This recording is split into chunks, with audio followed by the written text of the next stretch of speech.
TDP Janasena జాబితా చూస్తుంటే అభ్యర్థులు దొరక్క లిస్టు విడుదల చేసినట్టుగా ఉందన్నారు మంత్రి పెద్దిరెడ్డి.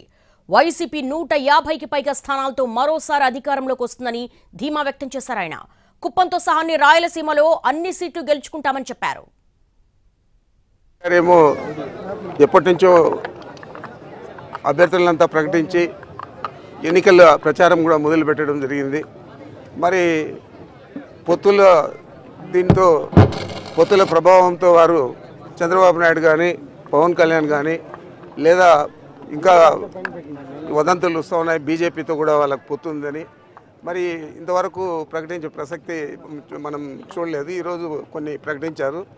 ఆ అభ్యర్థులందరినీ చూస్తే తప్పకుండా వైఎస్ఆర్ కాంగ్రెస్ పార్టీ తిరిగి 150 స్థానాల కంటే ఎక్కువ స్థానాలలో గెలిచే పరిస్థితి ఉంటుందని నేనైతే కూడా భావిస్తూ ఉన్నాను. ఇది దివాలా కోరుగా అభ్యర్థులు లేక వెతికి ఇచ్చిన అట్లుగా కనపడుతూ ఉంది. తప్పనిసరిగా మన జిల్లాలో అయితే అన్ని స్థానాలు కూడా గెలుస్తామని భావన ఈరోజు నాకు ఏర్పడింది. రాయలసీమలో మొత్తం మీద 1-2 స్థానాలు తప్ప అన్నీ కూడా గెలుస్తాం, ఈ కుప్పంతో సహా అని చెప్పి తెలియజేస్తాం.